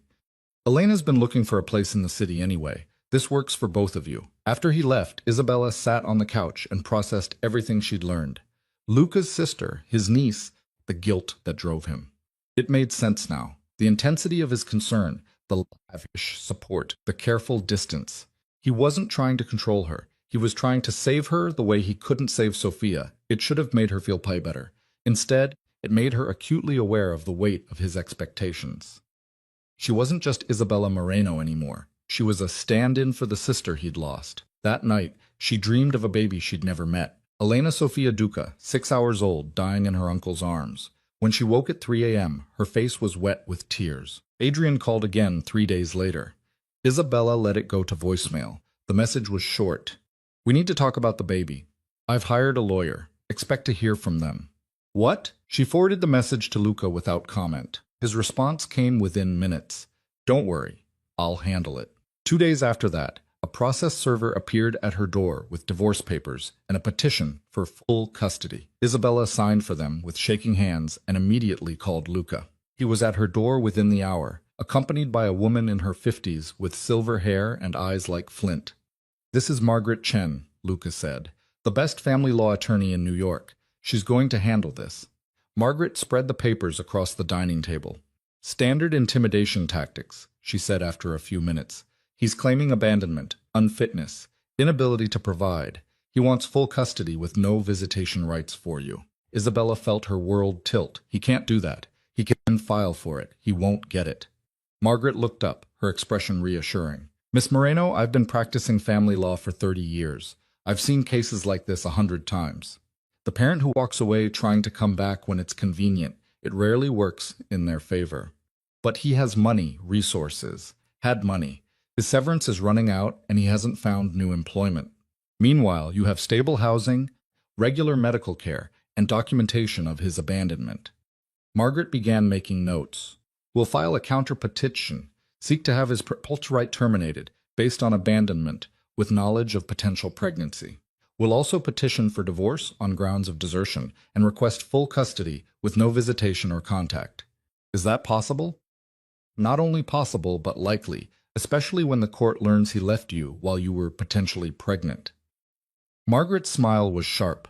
New York courts don't look kindly on that kind of behavior. Over the next 2 weeks, Isabella watched as Margaret Chen systematically dismantled Adrian's case. There were depositions where Isabella recounted the emails she'd sent him about her late period, and bank records showing Adrian had closed their joint accounts without warning. And through it all, Luca remained present, but not intrusive. He attended strategy meetings when Margaret thought it would help. He ensured Isabella ate and slept. Elena did move into the apartment across the hall, and her presence was surprisingly comforting. She'd appear in the evenings with homemade soup or watch movies with Isabella when the silence got too heavy. She never pried, she was just there. 3 weeks after Adrian filed for custody, he showed up at the building. Isabella was coming back from a walk when she saw him in the lobby arguing with the doorman. He looked different, thinner, with shadows under his eyes. When he saw her, his expression shifted to something almost pleading. "Bella, please, I just want to talk." The doorman, Marcus, a kind man in his 60s, stepped between them. "Sir, you need to leave. You're not on the approved visitor list. I'm her husband." Adrian's voice rose. "You can't keep me from talking to my own wife." "Soon-to-be ex-husband," Isabella said, finding her voice. "And yes, they can. This is private property. You're not welcome here." Adrian stared at her. "What happened to you? You used to be sweet, accommodating. Now you're living in some luxury building taking orders from." He looked around. "Who is he, Bella? Who's paying for all this? That's none of your business. It is if you're sleeping with someone while carrying my child." The accusation hung in the air like poison. Before she could respond, a voice cut through the tension. "That's quite an allegation to make without evidence, Mr. Cole." Luca appeared from the elevator, moving with that predatory grace. He wore a black suit, and his expression was cold enough to freeze blood. Adrian's face went pale. "Who are you?" "Luca Duca, and you are trespassing." Luca came to stand beside Isabella, not touching her, but close enough that his presence felt protective. "Miss Moreno has made it clear you're not welcome. I suggest you leave before this becomes a legal matter. You're the one paying for all this." Adrian's voice dripped with contempt. "What are you, some kind of sugar daddy, trading money for?" He didn't finish the sentence. Luca moved faster than Isabella would have thought possible. He didn't touch Adrian. He simply leaned in close and said something too quiet for Isabella to hear. Whatever it was, it drained the color from Adrian's face. He stumbled backward. "You can't. I have rights. You have no rights." Luca's voice was still quiet, but it carried absolute authority. "You abandoned your wife when she was potentially pregnant. You provided no support. And now you show up making accusations and demands." He smiled, and it was terrifying. "Your lawyer will receive a formal cease and desist by end of business today. If you contact Miss Moreno again, if you come within 500 feet of her, I will ensure you regret it. Do we understand each other?" Adrian looked at Isabella, then back at Luca. Whatever he saw made him nod jerkily. "Good. Marcus, please ensure Mr. Cole finds his way out." The doorman took Adrian's arm and guided him toward the door. Adrian looked back once, his expression a mixture of fear and hatred. Then he was gone. Isabella realized she was shaking. Luca turned to her, his expression immediately softening. "Are you all right? What did you say to him?" "The truth, that if he hurts you, I'll destroy him." Luca gestured toward the elevator. "Come on, let's get you upstairs." In the apartment, Isabella paced while Luca called Margaret. When he hung up, his expression was grim. "Margaret is filing for a restraining order, and we're accelerating the termination of parental rights petition. Adrian's behavior today will only help our case." "He looked scared," Isabella said quietly. "When you spoke to him, what exactly did you tell him?" Luca was silent for a moment. Then he sighed. "I told him that I know about the embezzlement at Venture Tech, the real reason he was forced out. And I told him that if he continues to harass you, those details will find their way to the district attorney's office." "Was it true? Did he embezzle funds?" "According to my sources, yes. About $200,000 that was never accounted for. His severance package was essentially hush money." Luca met her eyes. "I don't make idle threats, Isabella. If Adrian pushes this, I will use every resource at my disposal to protect you. That's blackmail. That's leverage. And sometimes leverage is the only language certain men understand." He moved to the window. "I know you want to handle this the right way, through legal channels, and we will. But I'm also ensuring Adrian understands the consequences." Isabella should be horrified. Instead, she felt something closer to relief. For the first time in her adult life, someone was fighting for her. "Thank you," she said softly. Luca turned surprised. "For what? For being here? For standing up to him? For making me feel like I'm worth protecting?" Something shifted in his expression. Warmth, maybe. "You are worth protecting, Isabella. You always have been." Adrian just couldn't see it. They stood there looking at each other, and Isabella felt something crack open in her chest. Something that felt dangerous and warm and terrifying all at once. The moment broke when Luca's phone buzzed. He glanced at it, frowned. "I have to go. Business that can't wait. But Elena is across the hall if you need anything. And Isabella," he paused at the door. "Call me if you're scared or if you just need to hear a voice.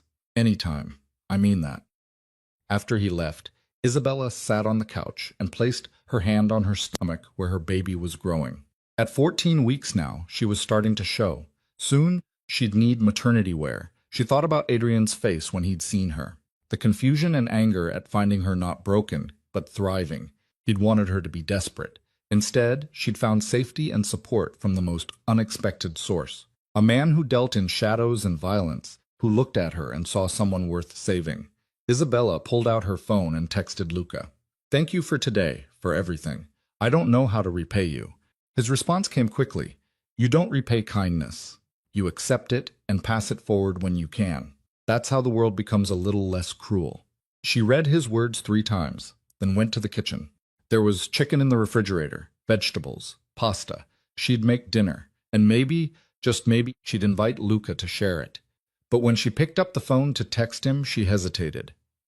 This was becoming something more than protection. She could feel it in the way her heart sped up when she saw his name on her screen. It was dangerous. Complicated is probably a terrible idea. But her baby kicked for the first time that evening, a flutter so faint she almost missed it, and her first instinct was to call Luca and tell him. So she did. He answered on the first ring. "Isabella, what's wrong?" "Nothing's wrong. The baby moved for the first time. I felt it." The silence on the other end lasted just long enough that she thought he might have hung up.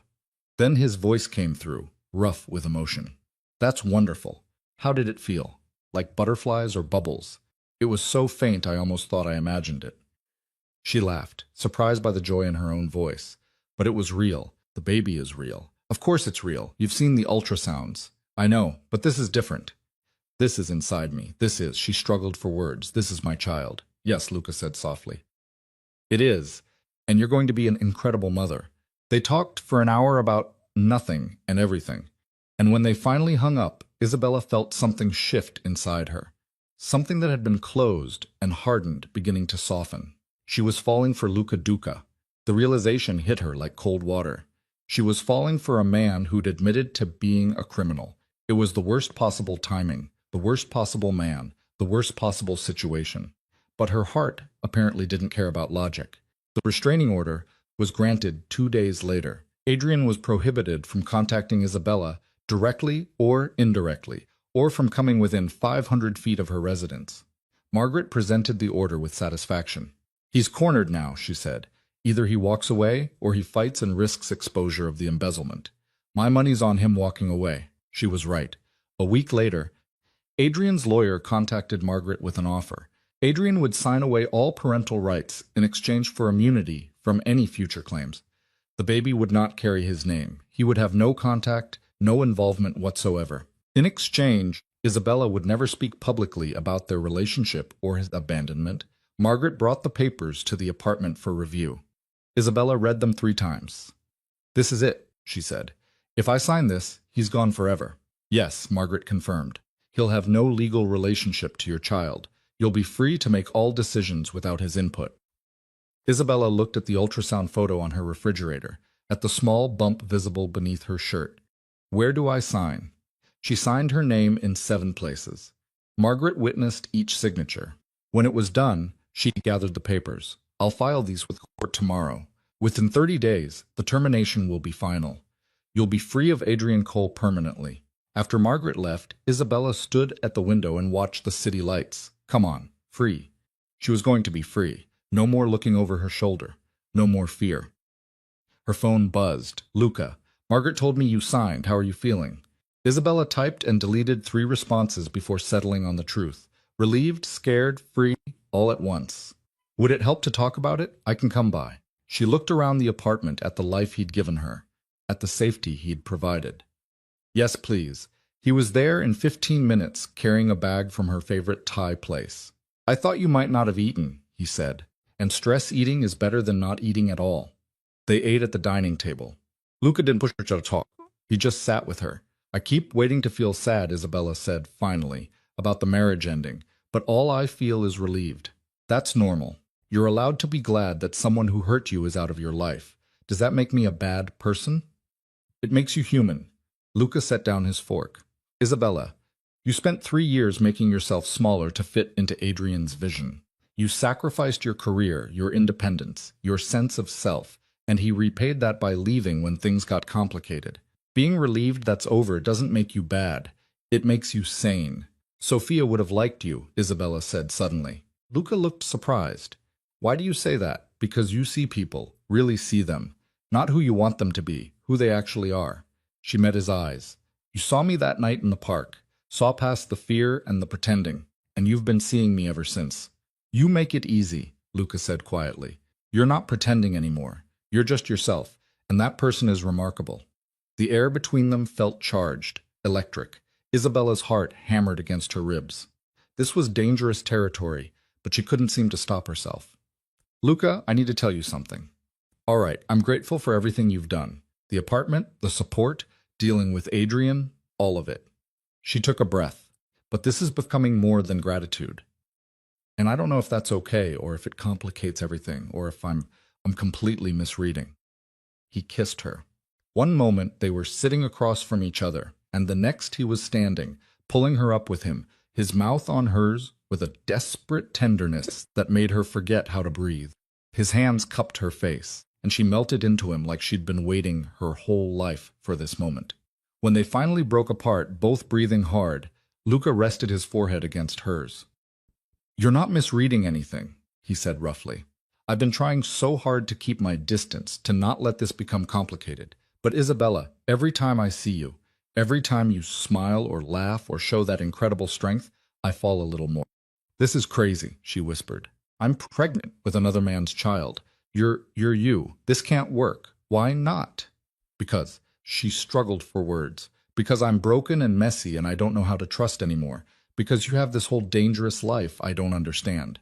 Because you're afraid," Luca finished gently. "I know. So am I. But Isabella, I've spent 6 years letting fear and guilt control my life. letting Sophia's death define every choice I make. And then I met you. And for the first time, I wanted something for myself, not to make up for the past. Just because being near you makes me feel human again. Isabella looked up at him, at the vulnerability in his dark eyes, and felt her last resistance crumble. I don't know how to do this. Neither do I. But maybe we can figure it out together. He kissed her forehead. No pressure, no expectations. Just let's look where this goes. She nodded, not trusting her voice. And when he pulled her into his arms, she let herself lean into his strength, let herself feel safe and valued, and maybe, just maybe, loved. Outside, the city hummed. But inside the apartment there was only warmth and the quiet promise of something new beginning. Something that felt a lot like hope. Luca didn't stay the night. He kissed her once more at the door, soft and lingering. And then he was gone, leaving Isabella standing in the middle of her apartment with her heart racing. She couldn't sleep.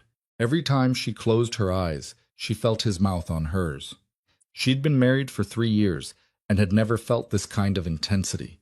Adrian had been comfortable, predictable. Luca was none of those things, and that should have sent her running. Instead, she found herself texting him at 2 a.m. "Are you awake?" The response came immediately. "Always. Can't sleep. Too much thinking. Want company? I can be there in 10 minutes. Isabella smiled at her phone. "No, I just wanted to know you were there. I'm always here. Try to rest. You need it." She fell asleep with the phone still in her hand, a small smile on her face. The next morning, Elena appeared at her door with fresh pastries and coffee. She took one look at Isabella's face and raised an eyebrow. "Well," she said, stepping inside, "something's changed." Isabella felt heat rise to her cheeks. "I don't know what you mean. Please, I've worked for Luca for 8 years. I know what he looks like when he's trying very hard not to care about someone. And I know what you look like right now." Elena set the pastries on the counter. "So, are we going to talk about it or pretend nothing happened? There's nothing to talk about. He kissed you." Isabella's head snapped up. "How did you?" "He called me last night at midnight asking if it was completely insane to get involved with a pregnant woman he was supposed to be protecting." Elena poured coffee into 2 mugs. "I told him it was probably the sanest thing he's done in years." "Elena, this is complicated. I'm pregnant with another man's child. Luca he's a man who's been half dead since his sister died, and you're the first person who's made him feel alive again." Elena handed her a mug. "Yes, it's complicated. Yes, the timing is terrible. But Isabella, I've watched Luca for 8 years build walls so high and thick that no one could get through. You scaled them in a matter of weeks. I didn't do anything. You were yourself. You let him help you. You didn't try to use him or manipulate him. You just accepted his help with grace and tried to build a life." Elena sipped her coffee. "Do you have any idea how rare that is in our world?" "Your world," Isabella corrected. "I'm not part of whatever Luca does." "No, and he'd kill to keep it that way." Elena's expression grew serious. "But you need to understand something. Luca's business is dangerous. There are people who would love to find a weakness they could exploit. If they discover you mean something to him, then I become a target." Isabella set down her mug. "Maybe this was a mistake. Maybe we should just—" "No." Elena's voice was firm. "Don't you dare let fear stop you from living. Luca has the best security in the city. You're safer with him than you've ever been, but you need to be aware. I can't put my baby at risk. You won't. Luca would burn the city down before he let anything happen to you or your child." Elena's expression softened. "He's already started adoption proceedings." The words hit like a physical blow. "What? He didn't tell you." "He contacted Margaret Chen 2 days ago, asked her to prepare paperwork to legally adopt your baby once it's born, if you're willing, of course." Isabella couldn't breathe. "He can't. We haven't even—" "This is moving too fast. Is it? Or is it exactly the speed it needs to move?" Elena stood. "Think about it." "But Isabella, that man has never wanted to be a father. Never allowed himself to imagine it. And now he's preparing to adopt a child that isn't biologically his, because he can't imagine a world where your baby doesn't have his protection and his name." After Elena left, Isabella sat motionless for a long time. Adoption. Luca wanted to adopt her baby, wanted to tie himself to her in the most permanent way possible. It was too much, too fast, too everything. Her phone rang. Luca's name appeared on the screen, she answered. "Elena has a big mouth," he said without preamble. "She's concerned about me. So am I, which is why I'm calling to apologize for moving too fast. The adoption idea. I shouldn't have started that process without talking to you first." Isabella closed her eyes. Why do you want to adopt my baby? There was silence. Then Luca's voice came through, rough and honest. Because that child deserves a father, a real one, not someone who abandoned them before they were even born. And because I look at your ultrasound photo on the refrigerator and I think about teaching them to ride a bike, to read, I think about being there for their first day of school and their graduation. And I want that. I want to be that person for them. You barely know me. I know enough. I know you're strong and brave, and you make terrible coffee, but excellent pasta. I know you read mystery novels and hate mornings, and you cry during commercials about dogs. I know you've been hurt, and you're trying so hard to rebuild your life. And I know that when I'm with you, I don't feel like I'm just existing anymore. I feel like I'm actually living. Tears streamed down Isabella's face. This is crazy, Luca. Completely insane, he agreed. But I meant what I said last night. No pressure, no expectations. If you're not ready for this, for any of this, I'll back off. The apartment is still yours. The support there. But Isabella, I need you to know that I'm all in, completely. Whenever you're ready. What if I'm never ready? Then I'll wait. His voice was steady, certain, however long it takes. Isabella wiped her eyes. I have a doctor's appointment next week, the anatomy scan. They can tell if it's a boy or a girl. Would you like me to come with you? The question was careful, giving her space to say no. But Isabella found herself nodding, even though he couldn't see it. Yes, I'd like that very much. Then I'll be there. They talked for another hour about nothing important, and when they finally hung up, Isabella felt lighter than she had in months. Maybe this was crazy. Maybe it would all fall apart. But for the first time since Adrian had left, she felt like she was choosing her own future instead of just surviving. The days leading up to the appointment passed in a blur. Isabella's bump was pronounced now at 19 weeks. She'd gone shopping with Elena for maternity wear and come home with bags full of soft fabrics. Luca called every evening. Sometimes they talked for hours, sometimes just for a few minutes.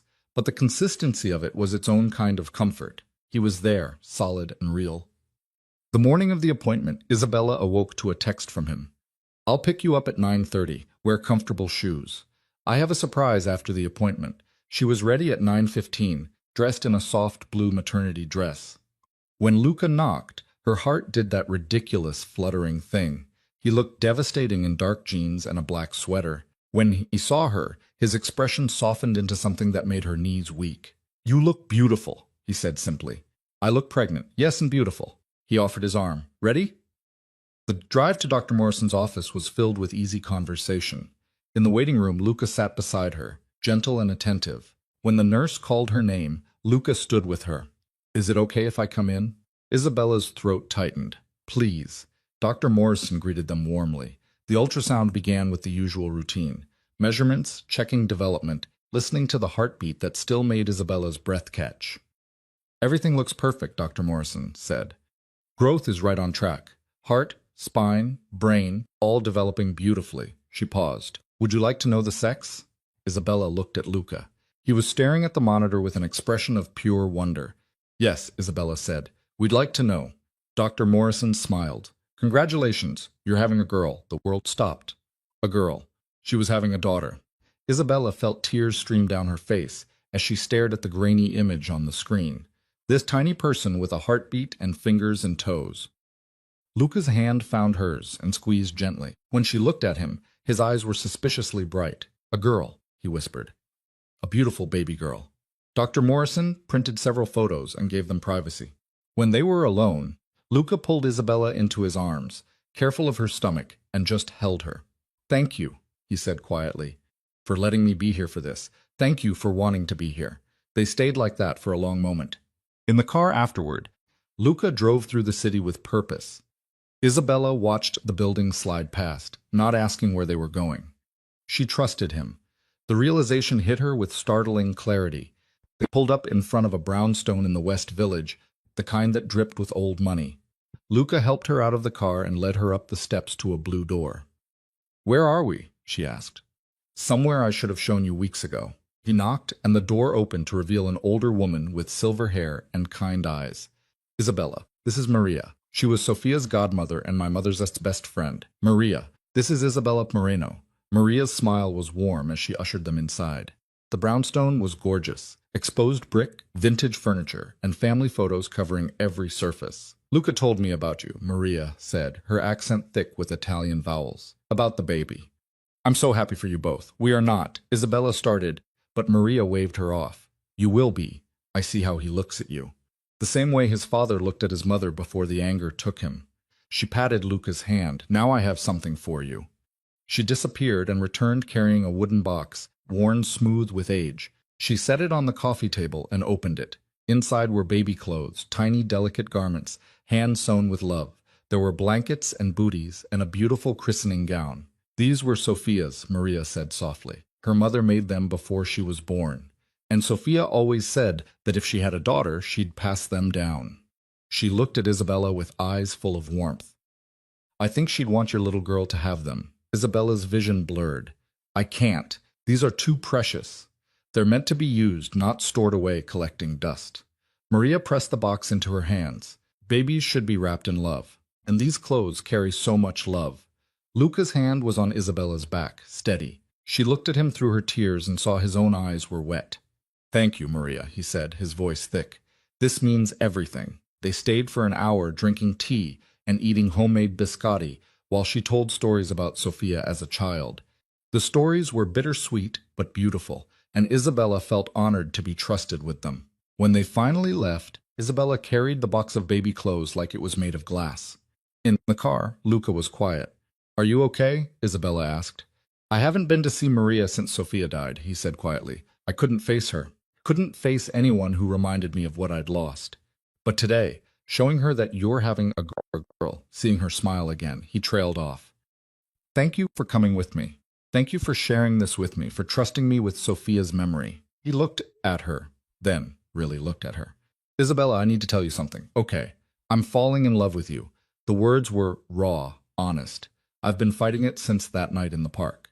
Telling myself it was just guilt or obligation or the need to fix what happened with Sophia. But it's not. It's you. The way you laugh at terrible jokes and the way you cry at ultrasounds and the way you're building a whole new life from absolutely nothing. You're extraordinary, and I'm falling in love with you. Isabella couldn't speak, couldn't breathe. All she could do was stare at this man who'd saved her. You don't have to say anything, Luca continued. I'm not asking for a response. I just needed you to know, because we're having a daughter. We? The word escaped before she could stop it. If you'll let me be her father. Not because of obligation or guilt, but because I can't imagine not being part of her life, part of your life. He pulled the car over, turned to face her fully. Isabella, I want to be there for every moment, every midnight feeding, every diaper change, every first. I want to teach her to be brave like her mother. I want to give her the childhood Sophia never got to give her own daughter. His voice broke, I want to be a family. The tears came then, hot and fast. Isabella launched herself across the console and kissed him with everything she had. When they finally broke apart, both gasping, she pressed her forehead to his. I'm falling in love with you too, she whispered, and it terrifies me. Why? Because last time I loved someone, they destroyed me. Because you're supposed to be dangerous and wrong, and everything I should run from. Because this is all happening so fast, and I'm afraid that if I let myself believe in it, it'll disappear. Luca cupped her face in his hands. I can't promise I won't hurt you. I'm human, and humans make mistakes. But I can promise that I will never abandon you, never make you feel invisible, never put anything above you and our daughter. You're not a convenience or a placeholder. You're everything. Our daughter, Isabella repeated, testing the words. You really want to adopt her more than I've ever wanted anything. I want her to have my name, my protection, my love. I want to be her father in every way that matters. He kissed her softly, but only if that's what you want. What I want is terrifying. Tell me anyway. Isabella took a shaky breath. I want you to be there when she's born. I want you to walk her to her first day of school and teach her to ride a bike and scare away her first boyfriend. I want to wake up next to you and fall asleep in your arms and build something real that doesn't fall apart when things get hard. Her voice broke. I want to be a family too. The kiss that followed was different, slower, deeper, full of promise. When they finally pulled apart, Luca was smiling. A real smile that transformed his entire face. So, we're doing this? He asked. Really doing this? I think we've been doing this since you stepped out of the shadows in that park.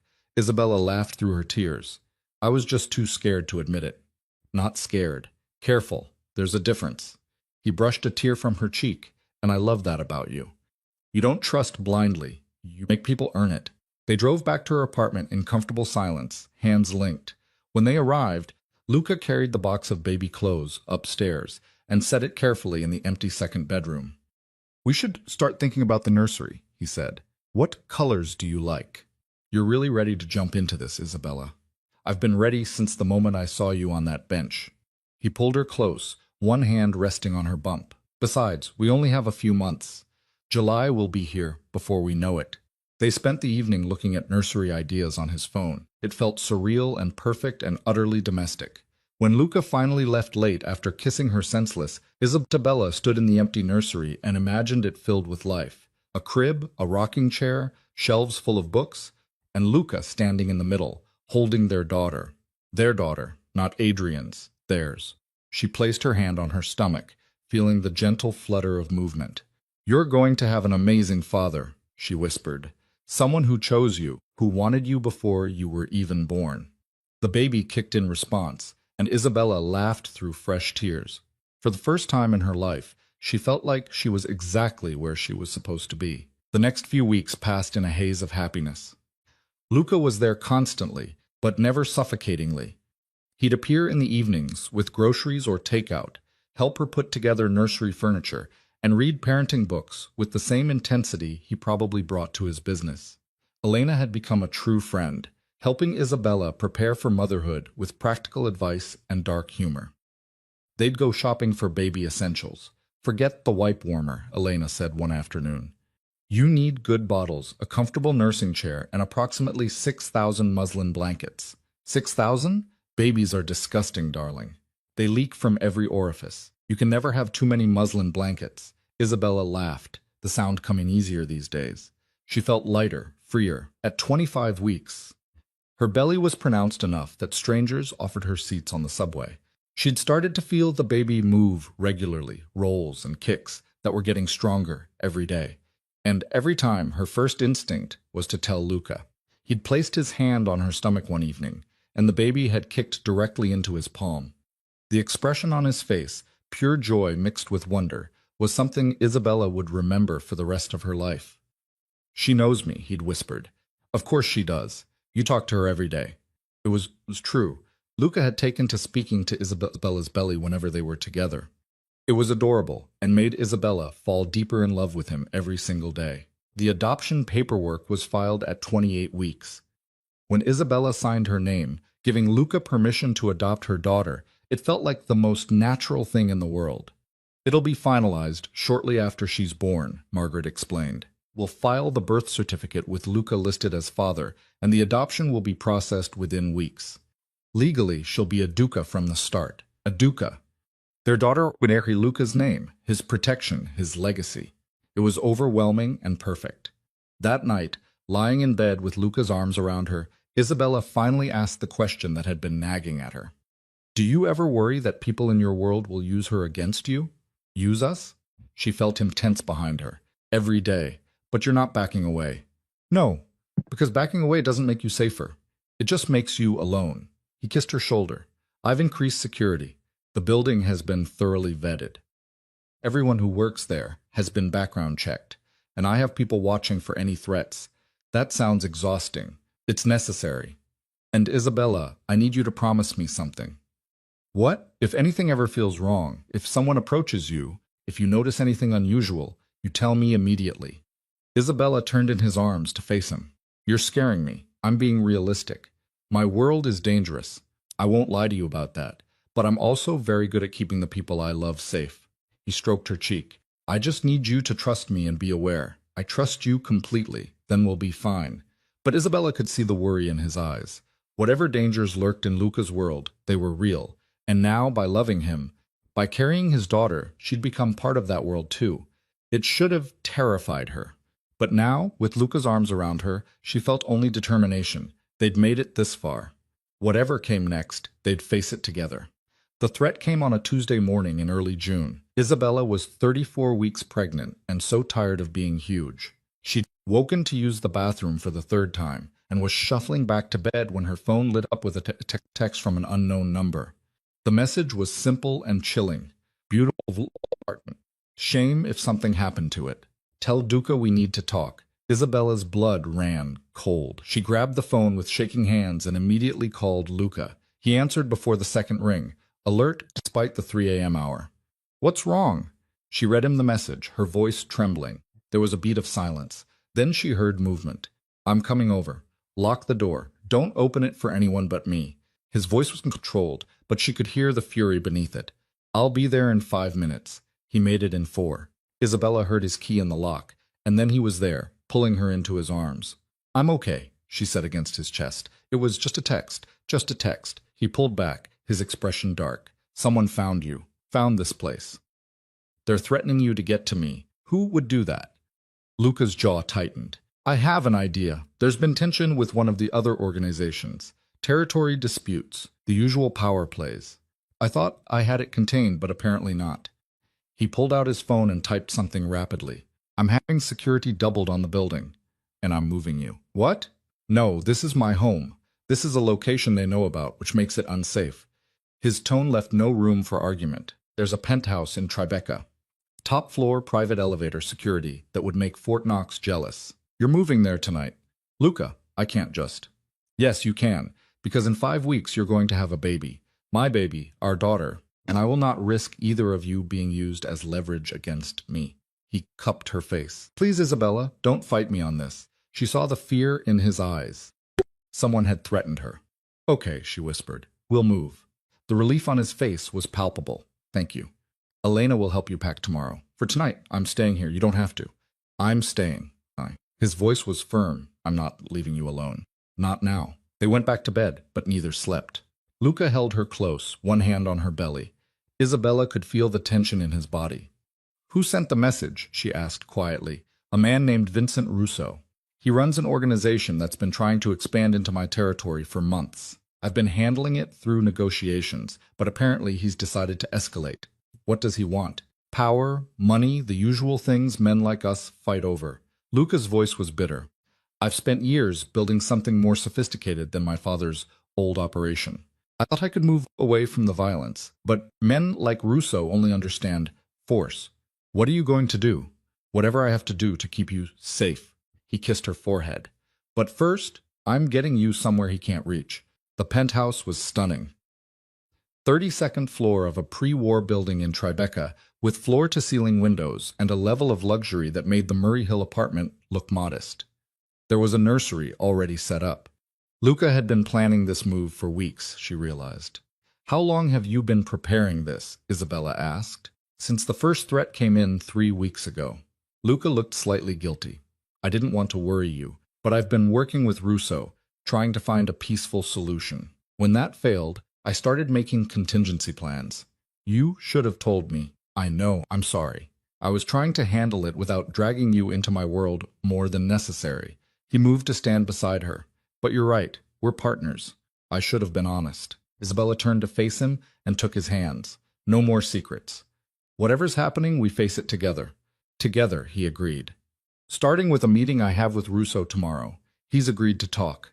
I'm going to make it very clear that you're off limits, and if he doesn't agree. Luca's expression went cold. Then he'll discover why people don't cross me. The meeting took place in neutral territory. Luca had insisted Isabella stay at the penthouse with Elena and 2 armed guards. She'd wanted to argue, but the fierce protectiveness in his eyes stopped her. I'll call you the moment it's over, he'd promised. Stay safe, both of you. She'd watched him leave in a tailored charcoal suit that made him look like death in designer clothing. The call came 2 hours later. Luca's voice was tight with controlled rage. It's handled. Russo has agreed to back off. You're safe. What did you do? What I had to do. I'll explain when I get home. He paused. Isabella, there's something else. Adrian resurfaced. Her heart stopped. What? Russo contacted him, offered him money to testify that you are an unfit mother, that you're involved with a criminal. Adrian agreed. The betrayal shouldn't have surprised her, but it did. He signed away his rights, and apparently regrets it now that there's money involved. Russo was going to use Adrian's testimony to bring child services into this, create a mess that would force me to choose between you and my organization. Luca's voice was ice. But I took care of it. How? I reminded Adrian that his embezzlement is well documented, and I reminded Russo that I have enough evidence of his illegal activities to put him away for 20 years. Luca's tone softened slightly. They both backed down. You're safe. The baby is safe. It's over. Isabella sank onto the couch, just like that. Not quite that simple. There were negotiations, agreements. But yes, it's over. Russo is pulling back. Adrian has disappeared. I suspect he's left the city entirely, and you and our daughter are protected. Relief flooded through her. When will you be home? 20 minutes. I need to see you. Touch you. Make sure you're really okay. When he arrived, Isabella was waiting by the door. He pulled her into his arms the moment he stepped inside. She felt him shaking slightly. I thought I might lose you, he said roughly. When Russo mentioned Adrian, when I realized how vulnerable you were, I thought, but you didn't. You protected us. She pulled back to look at him. Luca, I need to know. Did you hurt anyone? No. I made it clear I would if they pushed, but it didn't come to that. Violence was my father's way. I prefer leverage and information. His smile was grim. Though I won't pretend I wasn't tempted. I love you, Isabella said, and I trust you. But I need you to promise me something. Anything. Promise me that you'll always choose us over your business. That if it comes down to your empire or your family, you'll choose family. Luca cupped her face in his hands, his dark eyes fierce. I already have. The moment I saw you at that park, the moment I decided to help you, I chose family over everything else. My business matters, yes, but you and our daughter, you're everything. That night, they lay in bed in their new home, and Luca talked about the future. About selling off the less legitimate parts of his operation, focusing on the restaurants and real estate. About becoming the kind of man their daughter could be proud of. I want her to know what I do, he said, not hide it. But I want to be able to explain it without shame, without fear that she'll grow up afraid of her own father. She won't be afraid of you. She'll love you just like I do. He kissed her then, slow and sweet. I can't wait to meet her. 3 more weeks, if she's on time.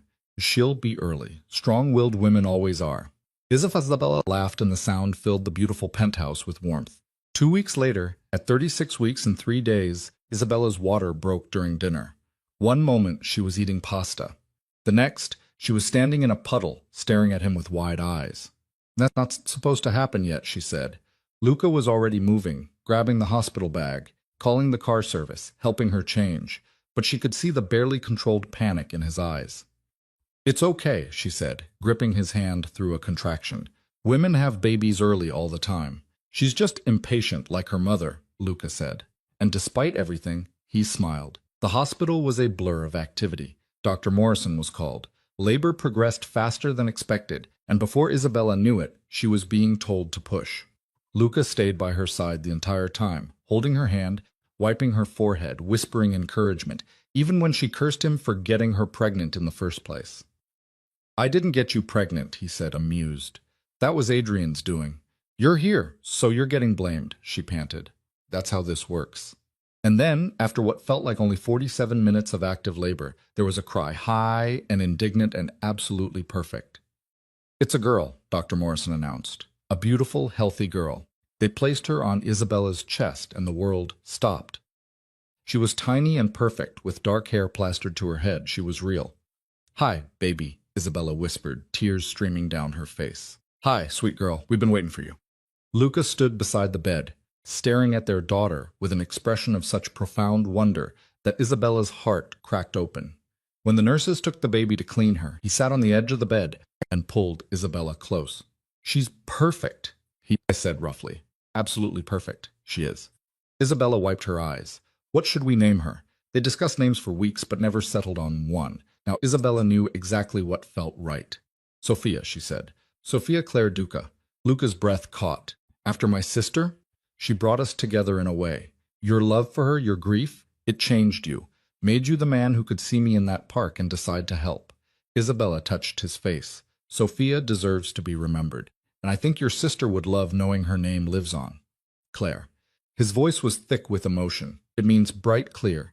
A fresh start. Isabella smiled through her tears. Sophia Claire, our bright new beginning. The nurses brought the baby back, now cleaned and wrapped in a soft pink blanket. Luca held out his arms, and they placed her carefully in his embrace. He looked down at his daughter because she was his, legally and in every way that mattered.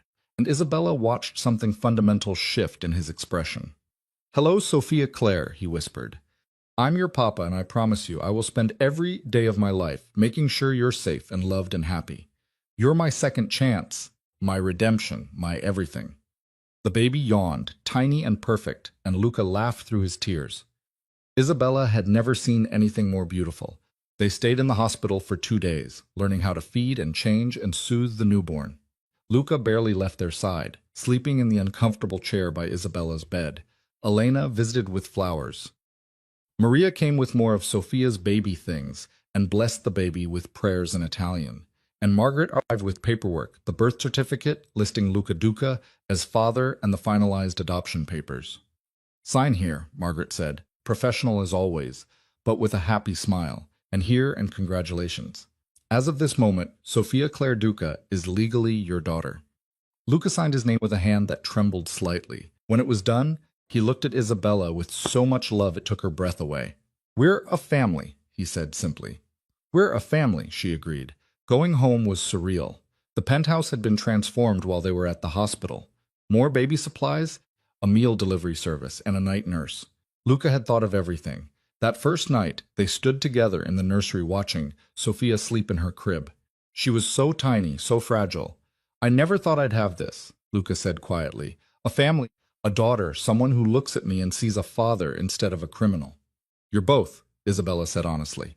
"But the father part is what matters to her, to us." He pulled her close. "I meant what I said in the hospital about being a better man. I've started the process of selling off the questionable parts of my business. Within a year, I'll be completely legitimate. You don't have to do that for me. I'm doing it for Sophia and for you and for myself." He looked down at their sleeping daughter. "I want to be someone she can be proud of."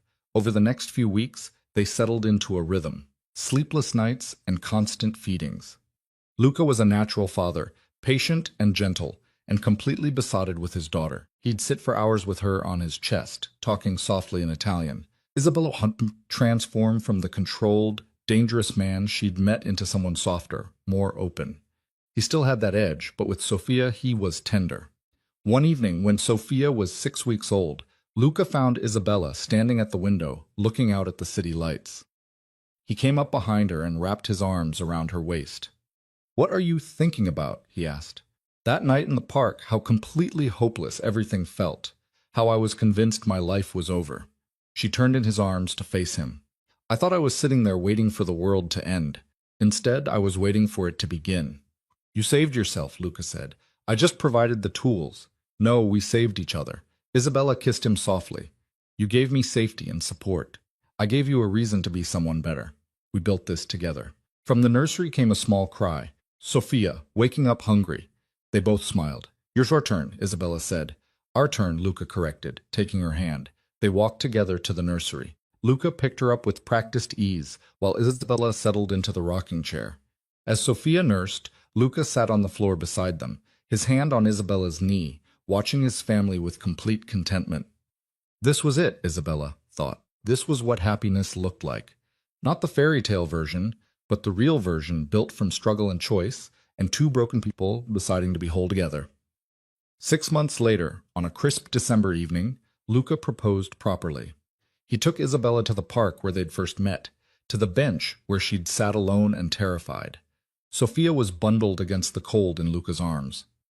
"I've been thinking about this moment since the night I met you," Luca said, setting Sophia carefully in her stroller before getting down on one knee. "I've tried 100 times to find the right words, but every time I come back to something simple." He pulled out a ring, vintage, with a center stone that sparkled like captured fire. "This was my mother's, the one thing she left behind that my father didn't destroy. I've kept it for years, never imagining I'd have someone to give it to.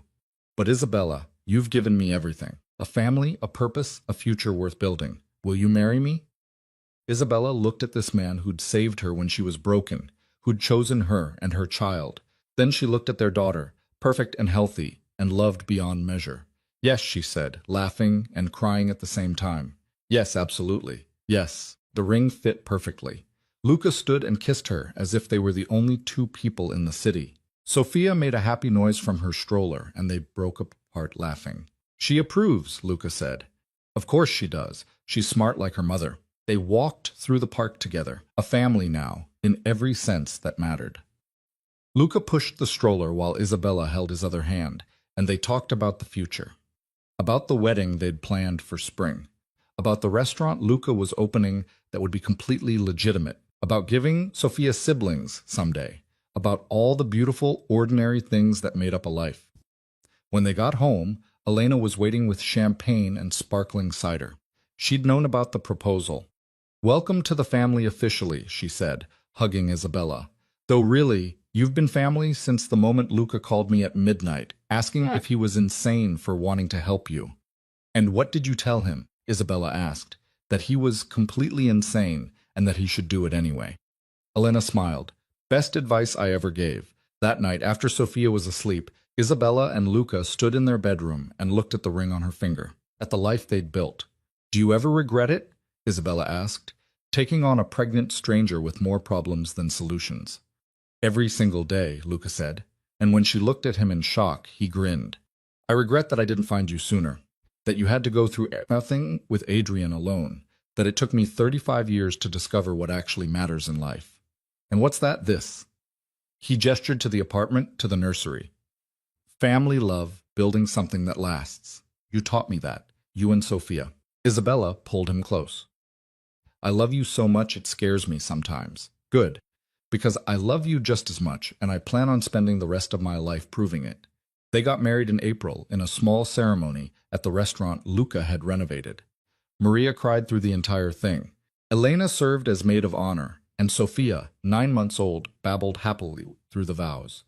When the officiant pronounced them husband and wife, Luca kissed Isabella like every moment of pain and fear had been worth it to arrive at this perfect ending that was really just the beginning.